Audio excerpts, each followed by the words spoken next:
ચાલો મિત્રો, કેમ છો બધા? મજામાં હશો? અમે પણ મજામાં છીએ. તો આજે આપણે ડાયાબિટીસ માટે સ્પેશિયલ ટામેટાનું શાક લાવ્યા છીએ. તો કેવી રીતે બનાવવાનું છે મિત્રો એ આપણને બતાવશું તમને. અને આ ટામેટા નથી ખાટા કે નથી ગળ્યા, એ ટાઈપના લીધા છે, બરાબર? નહીં કાચા નહીં બહુ પાકા. એની અંદર નાખશું આપણે તુવેરો, મેથી ધોઈને સાફ કરી લીધી, લીલું લસણ ન ખાતા હોય તો નહીં નાખવાનું. પછી છે કોપરાનું છીણ, અને વઘારમાં કરીશું આપણે ટમેટી નાની નાની, એ બહુ સરસ લાગે મિત્ર. અને સ્વાદ અનુસાર આપણે નમક અને તલ. અને આજે આખી તુવેર છે તો આખી નહીં રાખવાની મિત્ર, કે શાક આપણે એ ટાઈપનું બનાવવાનું છે ને કે તમારે મસ્ત રીતે ભાખરીમાં અને બધામાં ખાઈ શકાય, રોટલામાં, ભાખરીમાં. તો આ રીતે તુવેરો બધી આપણે રસ કરી લઈએ. ઓકે મિત્રો, આપણે રાઈ આવી ગઈ છે, તો હવે એમાં આપણે નાખીશું 2 ચમચી જેવા તલ. પછી એમાં આપણે વઘારમાં શું નાખવાનું મિત્રો, 5 ટમેટી નાની હોય ને તો બહુ જ સારું, કે એનાથી સ્વાદ સરસ આવે. ના હોય તો પણ ચાલે, પણ બહુ મસ્ત લાગે છે આ ઝીણી ટમેટી તમે નાખો વઘારમાં. પછી આપણે નાખવાની છે તુવેર.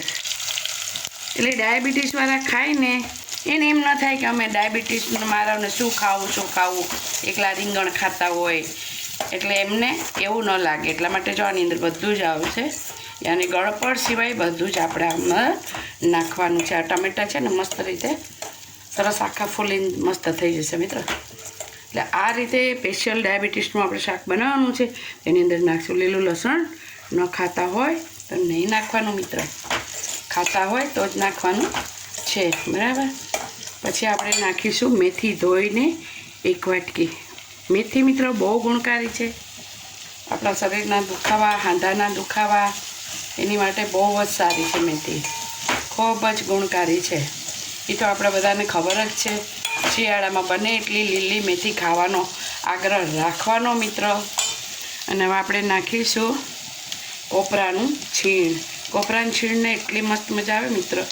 તો આપણે 500 ગ્રામ છે ને ટમેટા, તો આપણે 3 થી 4 ચમચી આપણે નાખવાનું કોપરાનું છીણ. બહુ જ ગુણકારી છે.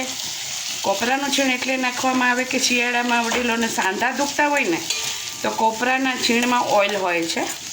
એ ઓઇલ આપણા સાંધામાં પહોંચે એટલે આપણા સાંધાનો દુખાવો સરસ મટી જાય. જો ટમેટા મિત્ર આવા જ રહેશે, મોટા થશે પણ ફાટશે નહીં મિત્ર, આ રીતે.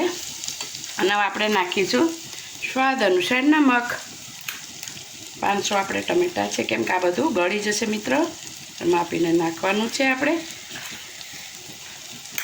આ રીતના આપણે બધું હલાવી લેવાનું છે.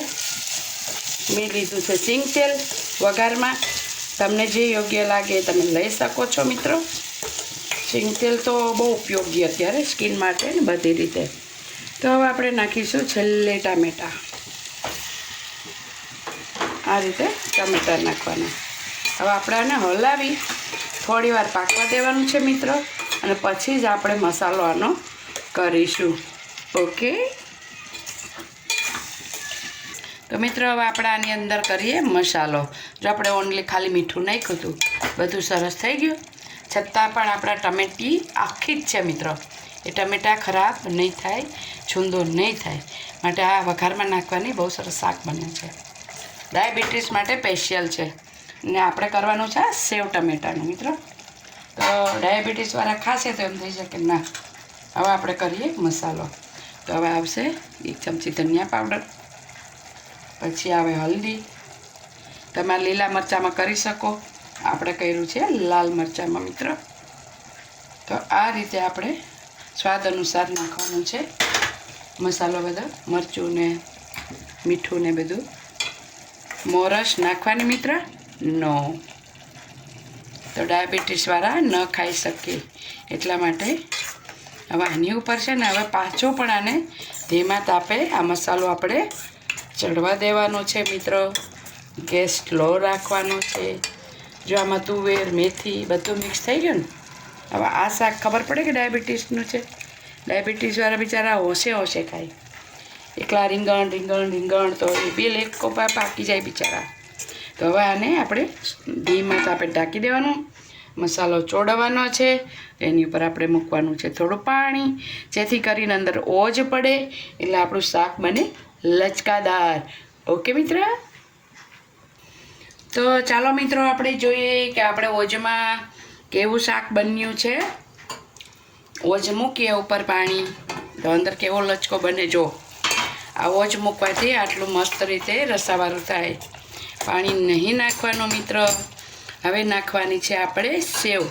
આ સેવ મિત્રો આપણે ઘરે બનાવી છે, મસ્ત પ્યોર ચણાના લોટની. બજારની તો ઓછી ફાવે મને, અમે ઘરે જ બનાવી છે 95% બધી વસ્તુઓ. એટલે આ રીતે આપણે નાખી દેવાની છે સેવ.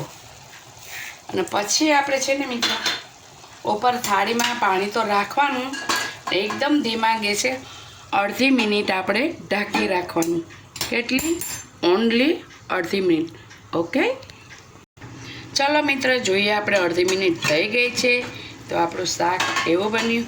વાવ, સુપર થઈ ગયું, સરસ. જો એકદમ આપણી સેવ પણ પાકી ગઈ છે અને આપણું શાક પણ મસ્ત પાકી ગયું છે મિત્ર. જો ચલો કરીએ સર્વ. આપણું શાક મિત્રો ઓલરેડી તૈયાર થઈ ગયું છે સ્પેશિયલ ડાયાબિટીસ માટે. તો હવે આપણે કમ્પ્લીટ ધીમે તાપે આપણે ચડાવીએ ને એટલે આપણે ટમેટી આખી રહે વઘારવાળી. ને હવે આપણે શું ઘટે, કાંઈ ન ઘટે, થોડા આપણે લીલા ધાણા નાખી દઈએ.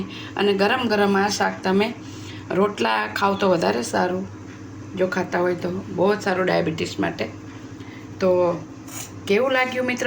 લાઈક, શેર, સબસ્ક્રાઈબ મિત્ર જરૂર કરજો. સર્વ મિત્રને મારા જય શ્રી કૃષ્ણ.